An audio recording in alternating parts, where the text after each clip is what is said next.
Give it a few minutes. I could, well, not minutes, moments. Sometimes the word cutoff isn't perfect. Anyway, welcome back. Got a new, whoops, welcome back to new tutorial here. I was hoping to get it out Wednesday, but I didn't get it all figured out. So I had planned on just sort of, I didn't have any ideas that were easy. So I was just going to do just sort of a visual effect that I had used in the game, just like a sort of explosion thing. Not this one, but a different one. But then I was like, I saw this motion blur effect. That's what we're doing. In a video, I was researching something else. It's from the armored weapon in Final Fantasy XIV. That's what I was looking at, but the effect is everywhere in Final Fantasy XIV. You just put this motion blur, and anyway, what's extra special about it is it's selective, what we're going to learn to do. So it is a post-processing full screen effect, but we're going to do a cool little trick to put it where we want it and control like the motion vector of it. And this has probably been done before. If you know a better way to do it, let me know. And if you know how to improve the math that I use, like there's some math problems, it is good enough, but there's some problems with it. I got pretty close though, so just like that. With this cool motion blur, we're creating dramatic moments, but we can control the size and the vectors of it. So in a future video, instead of just this simple radial vector, we'll show how to do like motion blur, like with sword slashes. Like if you've seen the new Final Fantasy VII remake, all their stuff, and you've probably seen it before. That's just one that I had in mind. In their sword slashes, they have like a blur that sort of blurs everything behind it. Not necessarily blurring the object itself. It's like a different thing. So anyway, let's get started. Firstly, a big shout out to, I hope this is okay that I show their profile here. Unity Coder blog, unitycoder_com at Twitter. This is an old post, 2012. It took me forever to find anything even close to what I needed. And this wasn't even exactly what I needed, but it was the radial blur effect, which is kind of like our aim in this video. And the code's here. And I'm going to go over the code. Gloss over, I guess, is the term. We're going to go through it quickly. Because it'll, like everything, we just provide it here to download when it gets up to YouTube. And I meant to...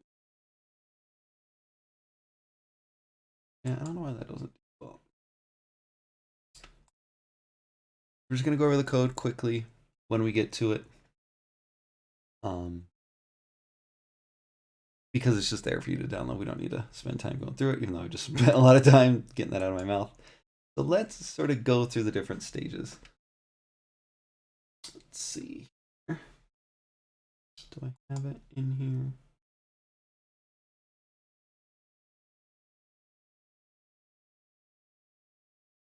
So we're gonna go ahead, go into our scene here.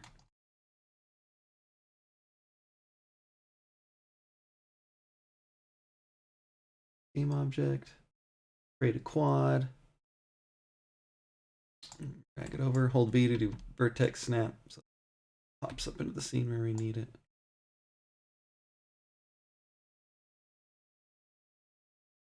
Camera a little bit better, make it huge.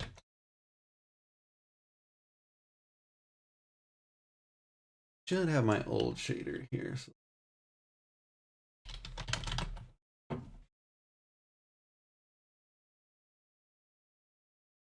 Okay, which one did I duplicate?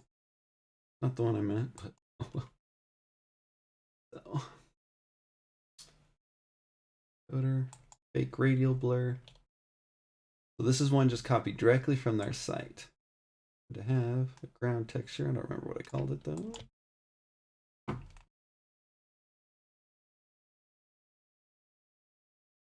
That one. Go ahead and drop it on here. The other one was darker and it looked better. I'm gonna browse through real quick. Sorry, I thought I had this one. I thought it was called ground something. There. A darker one. Right near the top.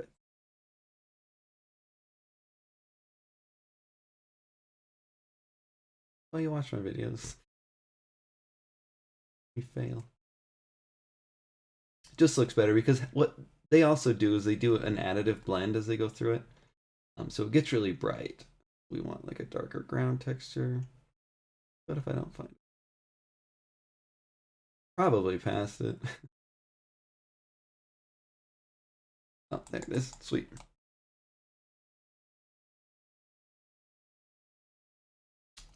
Zoom in on that to get a better view. So already that effect is looking cool, right? Game there. And we have this little offset in the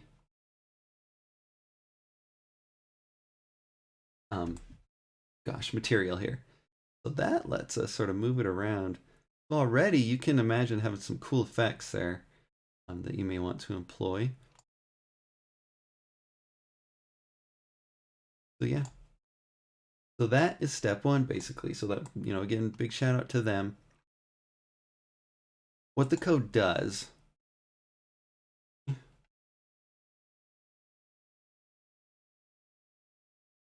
is and it actually changed a little bit. Oh no, this is the original one. Okay.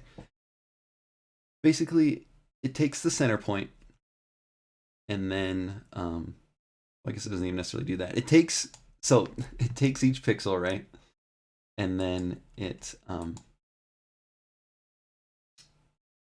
X number of times sort of spreads out. It's hard to explain. It's easy to understand, but based on this offset, right? And so at each step in this loop, did I update this one to fix samples? Did.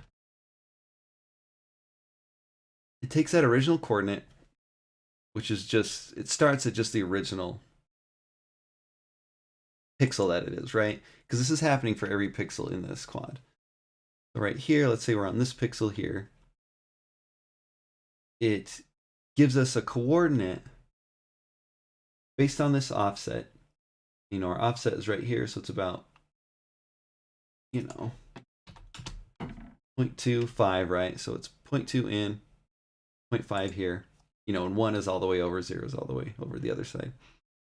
So our pixels here, so this is our offset, right? And so it steps through so many times and goes by that offset. So what that means is that's why it looks more focused in the middle here, because the offset is so small. But as we get out here, there's a linear, change in our offset, and we step through with our original pixel value that's just here from the original texture, and we add it. And we do it a number of times. You can see our coordinate gets subtracted. And so for each one of these pixels, we're drawing out basically. It's I can't find the right words. And in this particular one, they're adding. So frag color plus equal to that texel. And there's like a decay here. So if we lower that,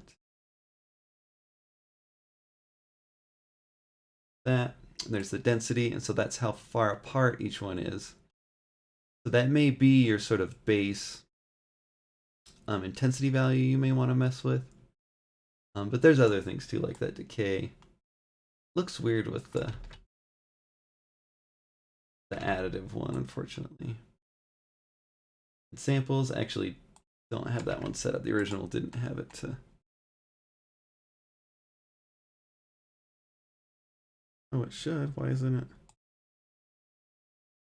Oh, it is. I just wasn't changing it enough. So even though it happens at the pixel level, you could think of it as this is a more sort of like nicer version of when you do like ghosting, sort of like full screen onion skin. You know what I mean? So that means you just have like the whole thing sort of like blown up, like your whole post-process image. Sorry, I'm jumping around a lot. That looks really nice, you know. Anyway, so this is our starting point. So we want to now, the next step is just do a post-processing effect in that way.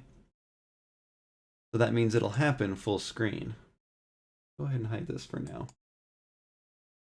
And we're going to go to our camera.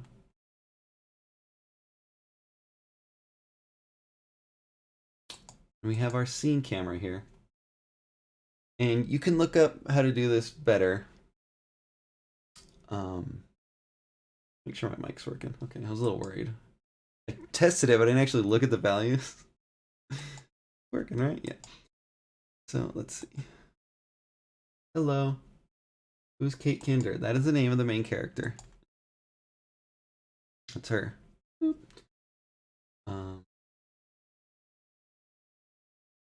So you can look up how to do like a post-processing script. You generally need to let's just open it up. On render image is sort of the main thing.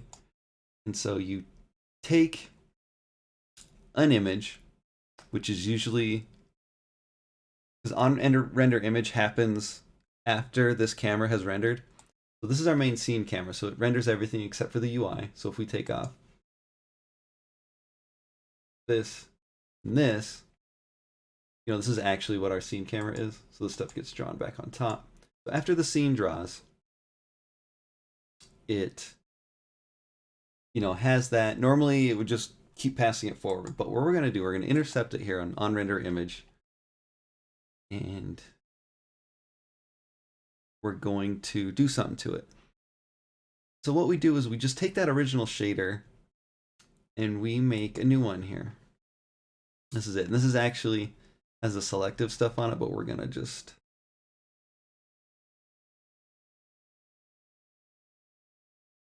take it out of there.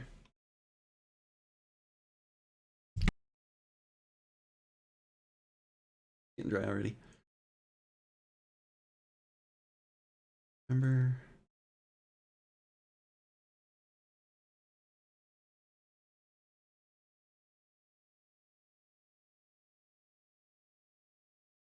That works.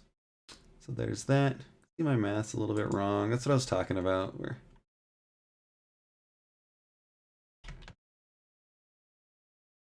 So there it is. Basically, we just took that same shader and applied it to the whole screen. So if we then, you know, grab that offset, move it around, so it's that same effect, only it's more extreme. And you could use this already. So from here, you didn't want it to necessarily be selective. What you do is like create a special object that when it spawns or whatever, it would just create an event on here. And it could be animated or it could just be based on the script, and you control these values. So let's pump up the value here. It looks a lot better. For quick effects, you really don't need it that high. And it does pretty good at even at like 100, which is a lot. But I'm trying to optimize for really low numbers just in case, because it looks good enough. You know, I have the, you know, run into an enemy in a JRPG sort of sound effect going through my head when I see that. Or you can do it when you like go through a door or something. So basically you'd have a special object that you would spawn where you want it to happen. And then you would just get the screen space. There's just some built-in stuff in Unity, you know, get screen point, and you just make it this exact value, you know, screen point X, screen point Y. And it would just appear exactly where you needed it. Alrighty, this is dope as heck. And like I mentioned, you could stop here if this is good enough for you. If you wanted it to fade out along the edges, like if you didn't want it to go out this far, you could add a new value that just faded it out based on a radius. And what I would personally do is have a radius and then like a smooth step that was like in between those two. If you need help with that, you can contact me. I just don't want to get into it too much, because we're going to take a different approach. What we want to do now is we have this effect. This is a full screen effect, and we're not changing that. Ouch, sorry. But we are going to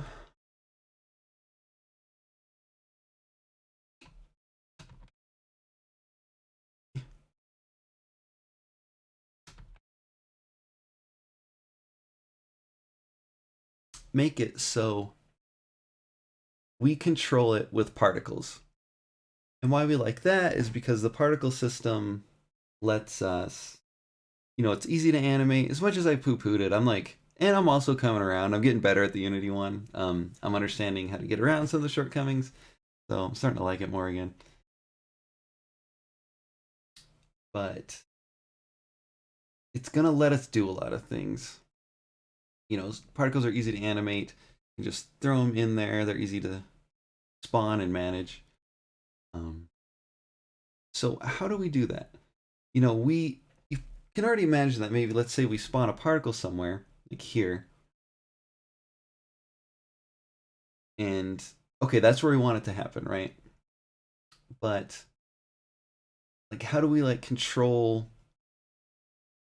like, where it goes, you know what I mean? There are ways to get, like, your screen space position, but we need to control sort of like the vector of it. Because let's say if we just got the position, then it would be that full screen effect, but it would sort of just blend out. It wouldn't be focused on that point, you know what I'm saying? Anyway, let's just get to it. What we're doing is we're going to have a separate camera that draws to a different render texture. So even though this happens here, like I have it parented here, just make a new camera. It can really be anywhere. And you want a clear solid color, and we're going to make a new layer. On the layers, when we go here, do add layer, we're going to do a motion blur one. You can name it whatever you want, but that makes sense to me. The trick is that we're actually drawing to it first. So these things are actually going to be drawn in real space, but they're drawn on this separate camera that actually gets cleared out, and it actually isn't going to our main buffer. We're drawing it to a render texture. So if you right click, you create, you render texture, and it'll give you these options here. I do it 16 by 9. And I don't know if this matters too much. I think it does, but... And there's also a way to just use whatever the camera is already doing, so that's a more better way to do it, honestly. But this was a way that was easy to do, that I didn't have to like fudge with a bunch of stuff. We just draw to this first, and then we drop that render texture up into here. So then this draws to that, and that doesn't really do anything. We just have this separate texture in memory. Nothing's really going on. And then even though it's parented up here, it actually is a step up in depth. So it draws next. And so that is another key thing, just make sure that draws first. And really doesn't, well, it does matter because it has to draw before this. Because we draw the render texture, this hanging out in memory, then we draw the scene. And in order to make it easier, we can then do on render image, and we can pass that render texture in here. So right here, one of the key things we do in that is to set the texture. So now it's just a regular texture. Up here, we just have a render texture, which is that blur mask, and we drop that also into that script. So right here. So this one is hanging out in your resources, and the blur camera draws to it first, and then the scene camera takes that, what it drew, after it drew its scene, and we do on render image, which is actually at the end, and we apply that effect to it. So that's how you do basic full screen effects, but we needed two textures. We needed the blur mask, is what I call it, and the full screen, post-processing effect. So now, duplicate that. I'm gonna do here.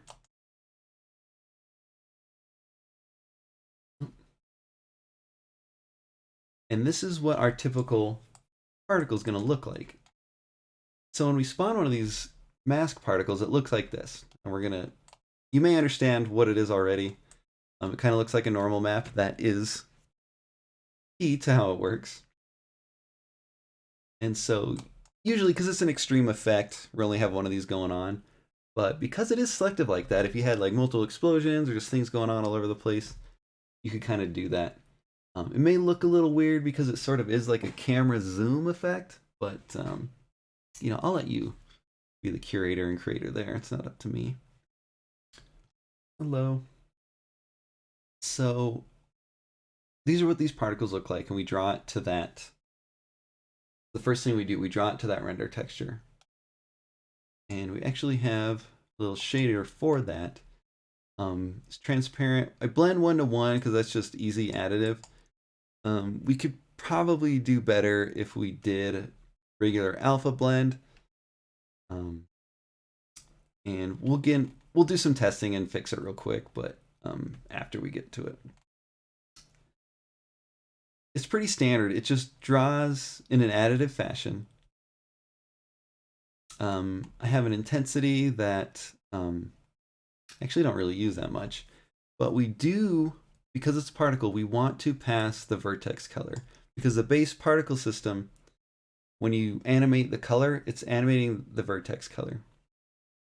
So we do have to go in there. If you just do a standard unlit shader, it won't have that in there. So we pass that, and yeah, that's basically it. Again, we have this intensity one. I don't think I actually ended up using it. So, you know, we look at this render texture. Let's see. I guess it's not actually in the game view. Just for illustrative, excuse me.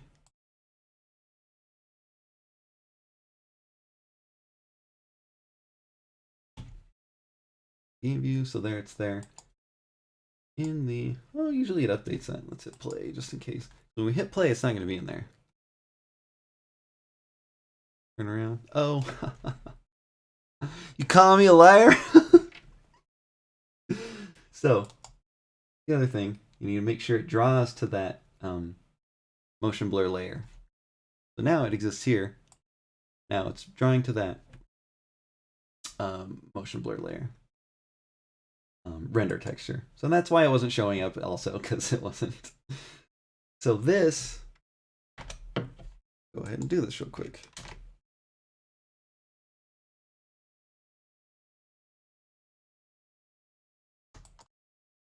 Maybe you can understand already. But going on,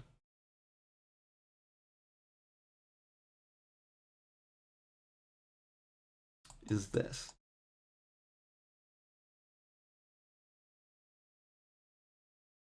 We are, yeah, you can see my math's wrong. I scaled that out a certain way, but it didn't quite match up, so I can improve that a little bit.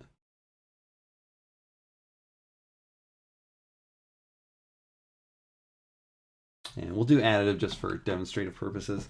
So what we're doing then, at first, is just drawing all these like particles to the screen. We'll just do a quick one here to, that makes sense. We're doing this, and we don't actually see this. It's drawn somewhere else, right? Again, it's to that separate layer.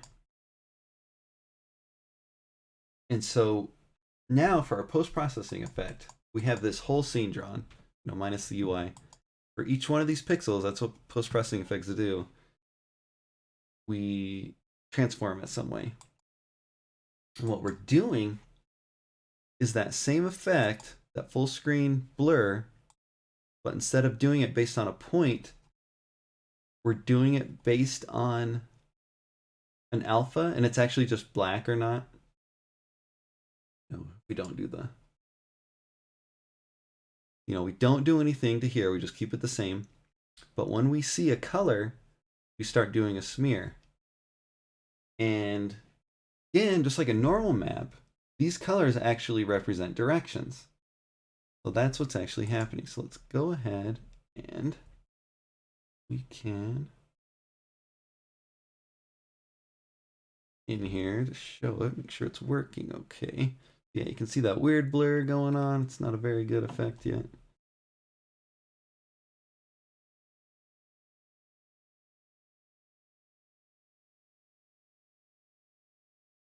Right there. I'm not sure why it's so weird. I think I messed up the math a little bit.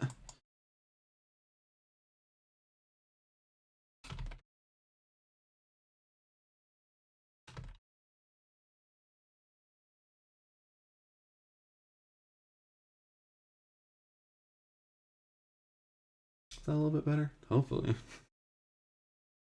Around a bit. Whoops. Go ahead and make it bigger. See, now it looks cool. So now we have that particle that we're moving around. And they're so huge because we need a lot of sort of real estate to make this effect work. So even though we're not necessarily using all that, we sort of need those vectors to help us, you know, to give us the real estate that we need.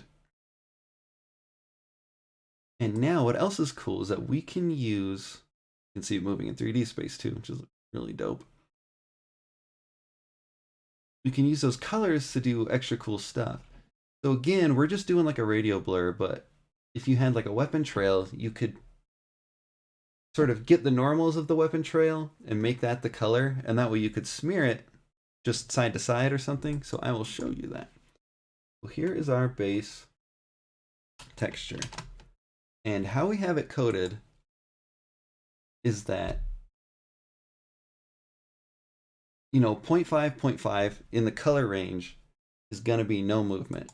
That's why it's kind of gray in the middle here. I mean, it's kind of orange, but it's because different reasons. We don't actually have the blue on top of it because we use the blue channel for its intensity. So if it was just red,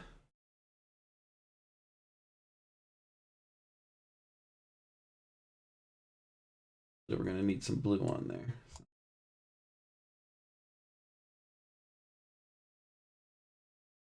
Gonna go, I guess it goes like that. Not sure why it does it at that angle, but whoops, I'm always grabbing the wrong thing.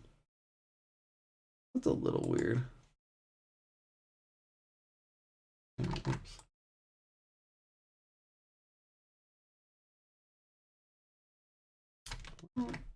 Just to show you, my math is still a little bit weird. Like, I don't know what I did wrong.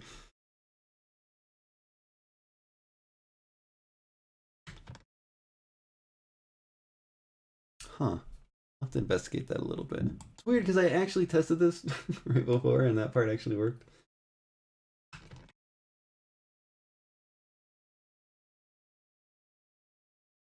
Huh. Embarrassing. It also happens in every single video.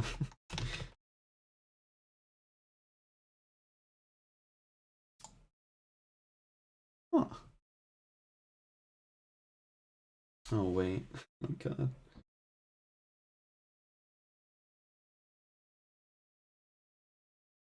Does that? I'm not sure why that is going at that angle. So the green should just go straight up and down. It is because of this.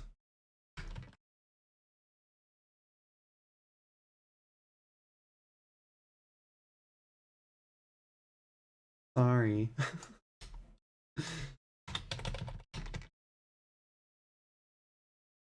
Every time with that, dude.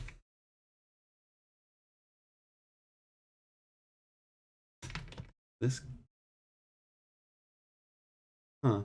It's getting closer, but we can kind of clean that up with the shader. We pass all those values through a script here. It makes it easier to access the shader. Samples there, and we get that smear. Because you can imagine that'd be BA. Like, you just dash through, like your character's moving. You have like a motion blur there. I don't know what I did. The math's a little bit wrong. I mentioned that before. But hopefully that's illustrative enough. So how do we get this sort of value here? Or, you know, setup? Well, the first step is to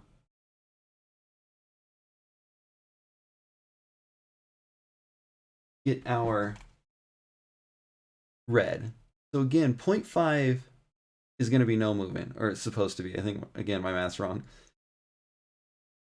0 in the red channel is going to be moving to the left. And so anything slightly left of this is going to go left. And just like I talked about in the beginning, the farther we are from that, the more we get pushed out. So that's what really creates that nice zoom effect. So when it's in the middle here, there's not much movement. And as we go farther out, you know, that offset gets bigger and bigger, and it gives that cool zoom effect. What I do, just do a gradient overlay, again, turn smoothness down, do pure red here, you know, 255.00, and then you want to do an additive blend. It doesn't matter, and we need black at the bottom because that's nothing, remember, in our shader. And we do it again with green. Green is up and down. We drop that on top. And so if we hit that, kind of get, excuse me,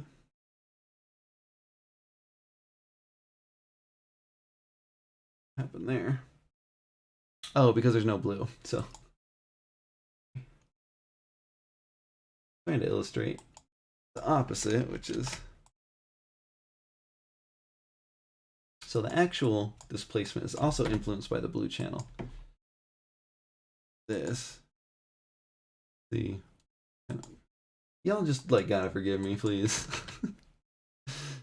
So now you can see that's what it looks like when we don't have that sort of progressive offset.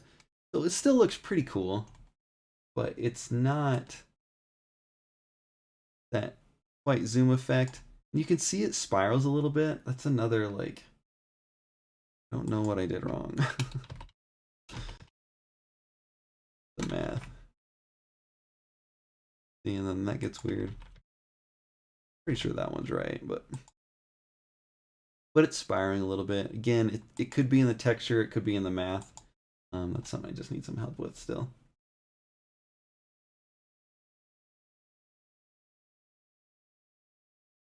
Okay. So, you know, when we didn't have blue, you know, nothing happened. In the shader, that's basically right here. We just increase that offset, multiply it by the mask.b. So how we get it to be that radial effect, like this. And I go back and forth on which one I like more. This straight one was solving some of my problems, but you can see there's like a gap in power on these edges. And on some effects it looks fine, but when I had like a rounded particle in here, it made it dip in, so it created like a four-leaf clover look. And that's not what we want. So for now, we just stick with this. We do another gradient overlay. We do, again, linear dodge. This is just additive. Pure blue right here. We're going to turn the smoothness down. The smoothness 0 is because when there's no smoothness, it's perfectly linear, which is what we want. And I actually had a little offset here for my own purposes. That sort of a perfect linear one, but it didn't look as good. So, but that's sort of the power of it. We can have these different textures to have different effects. So if we wanted even show you how it gives us control.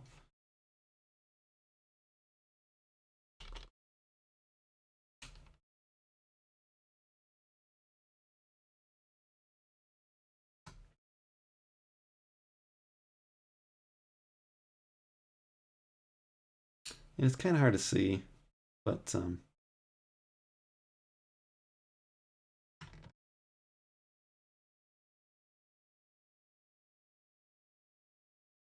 give us some cool effects. You know what I mean? So here you can see that maybe if you even had that as your particle shape,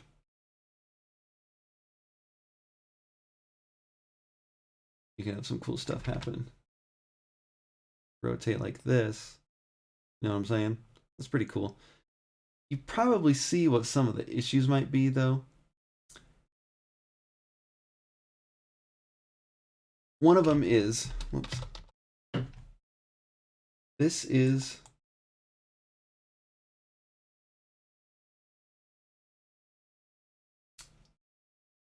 we can't rotate it. Because if we rotate it, you're going to have the green up here, right? And the black down here.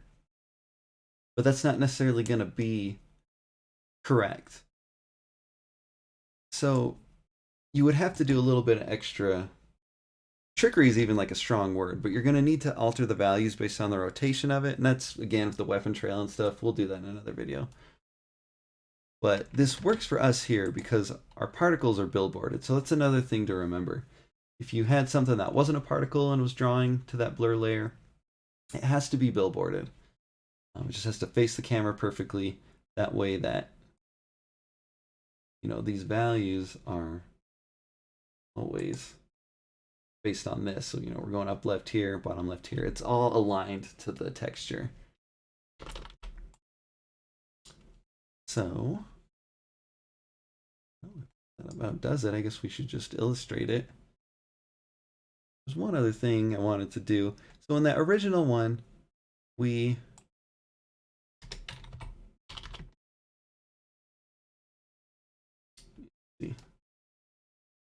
really blown out. In the original one, it's additive. But it can also be really cool looking. Density is the one I want. Dude.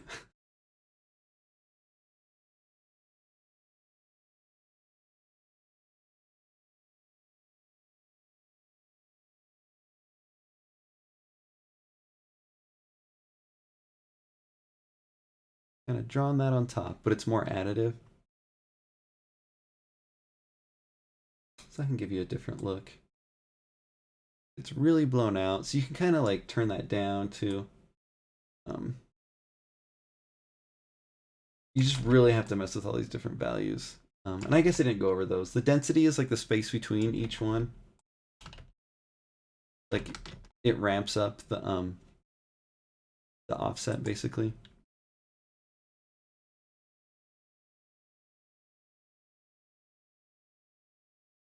What I do.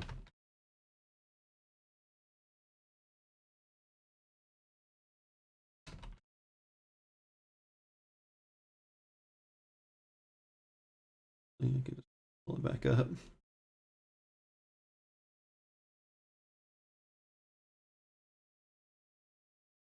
Huge again.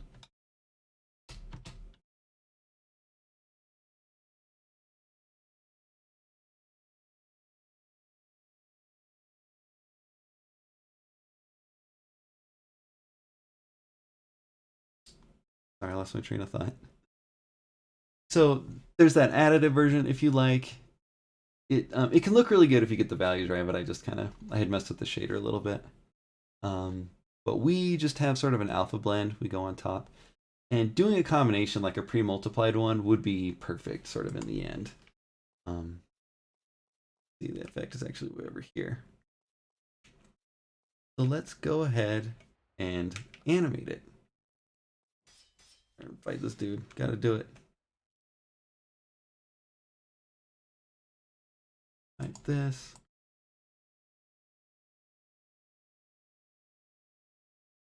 I already have this good effect set up. Things are sword, gun blade, the bullets fire off, and this is where I wanted that effect. So in the prefab, you know, I have this typical, excuse me, this.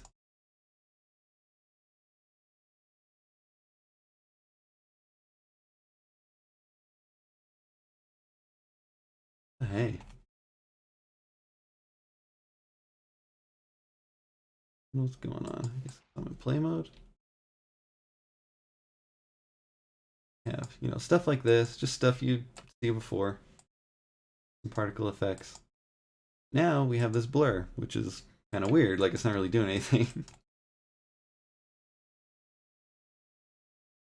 What we would do, example, call it new blur,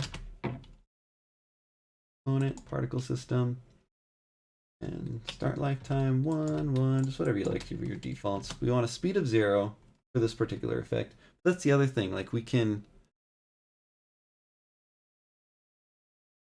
so again, in another video, we will show how you can even use particles that sort of shoot out. And so you can create effects of blur, you know what I mean? Which is pretty cool. In the end, I don't know if it's really that different than just having sort of the radial one that we already have. But the option's there, which why I think this is so cool. Because why it's nice is that you just have this blur layer that you draw to. And how you draw to it's up to you. And then the post-processing effect just happens. So, no matter what you're drawing to it, it just takes those vectors and that mask and blurs it for you. So that's just a lot of power, and that's really cool. Let's do a single burst with one. Shape a sphere. Radius 0, 0. So now, just drawing single particle that lasts a second. And so first step is, if you recall, we want the size to be very big. Excuse me, where is it? Part size, there it is. We'll do like 40. And we already made that material. So again, just keep this on billboard. And blur texture for material. Throw that on there, and it does this. We want to, well, let's just go through it in real time. So if we do it just like this, it's not being animated. It's just going to show up. Y'all know what I forgot to do again? Take out the looping, and more importantly, draw to that blur layer. Ouch. Off of my hand. This sort of stays there. And it just pops out. Not ideal, but you can see how BA this is. Just such a cool effect. We'll do, just for illustrative purposes, and show you like, I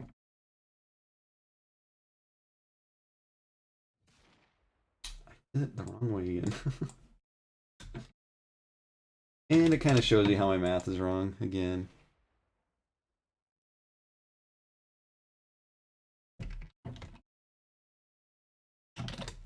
Here's another thing that we're actually running into, that you need to make so your max particle size is actually really huge. I thought that you could just do 1 and that's full screen, but I don't understand it still, so I just cranked the value up.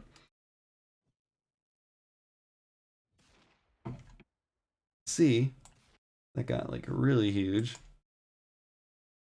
You can kind of see the blur, but because the center of the thing isn't that intense, again, based on our blue layer, go ahead and throw on a 50% add of blue. You can see, but the radial part is just, it's not showing up because it's too huge. So it's good to see the different ways to do this.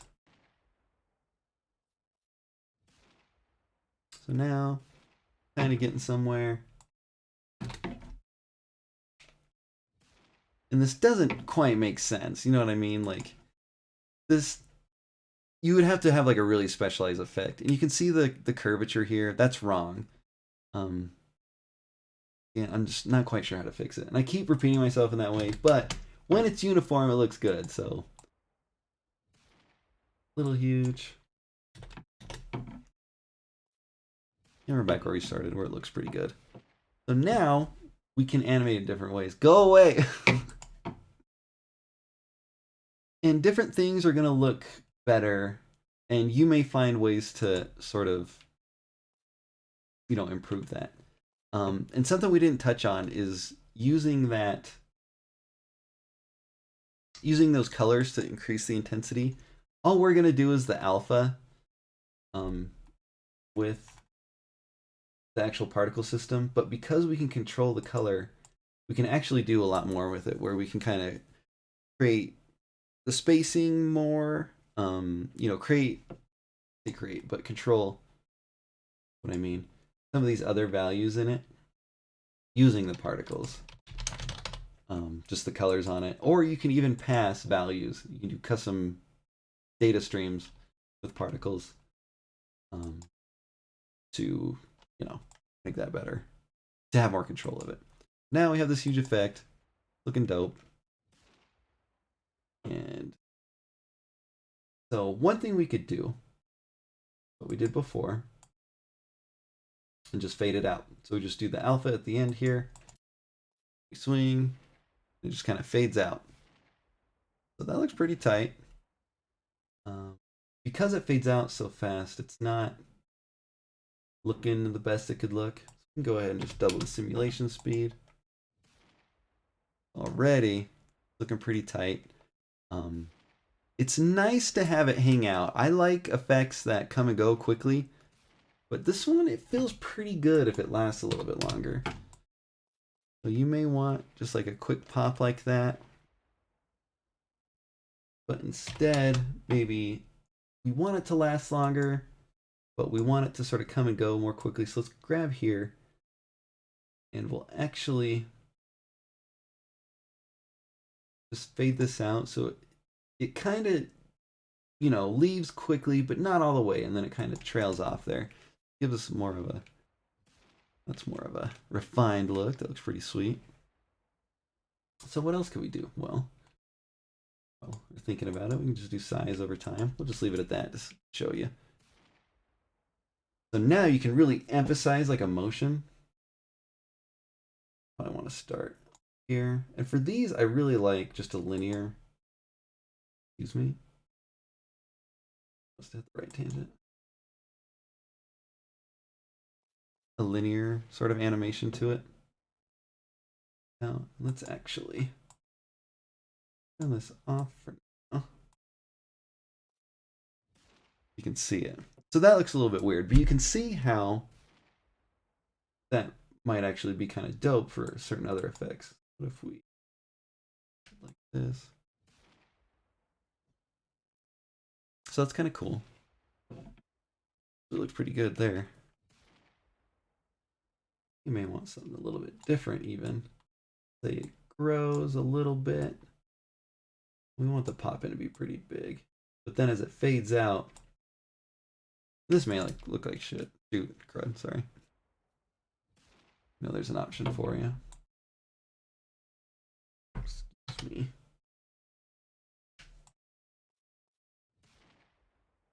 It's kind of hard to tell what's happening there, but that's just an option for you. But really,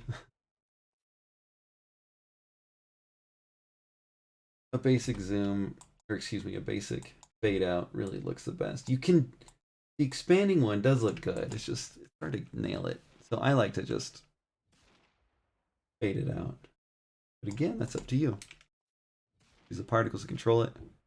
Really dope. So yeah.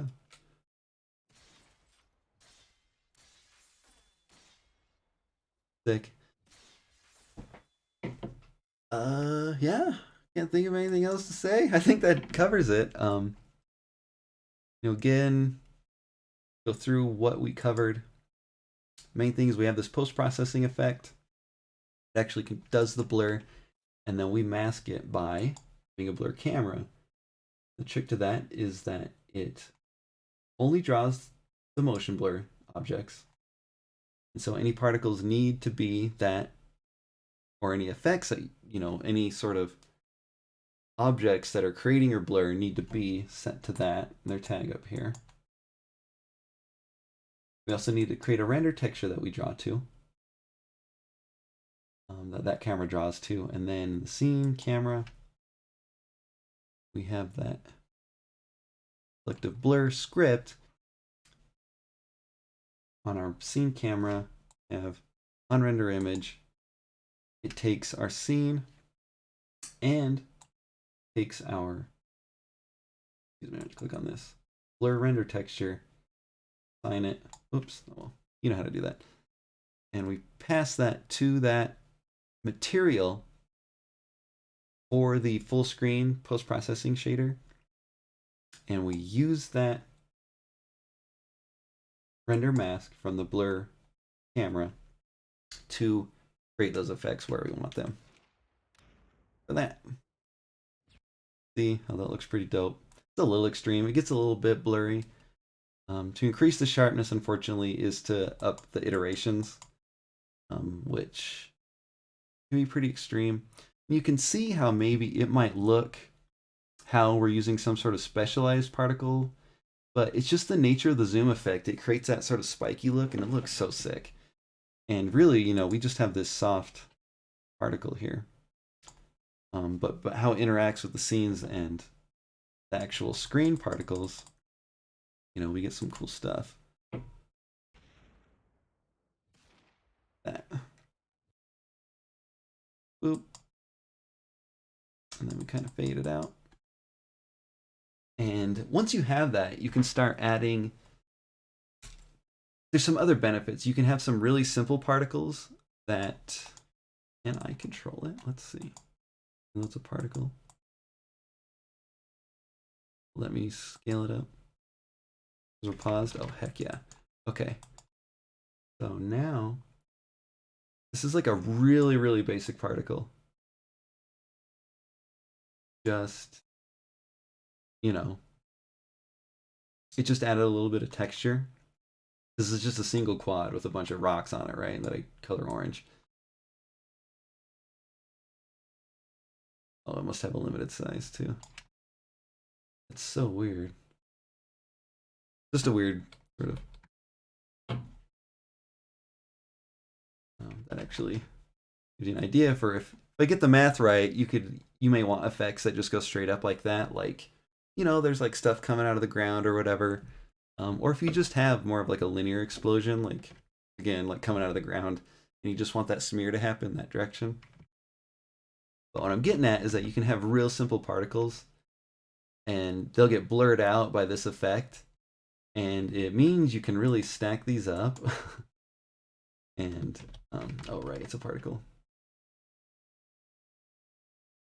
And it won't look cheap. It'll look good because you're using the zoom effect on it, and it looks dope. That.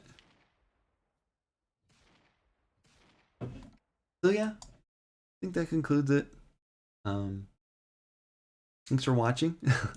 Support's been great. Pretty proud of this video. I would be curious to know how other games actually do it.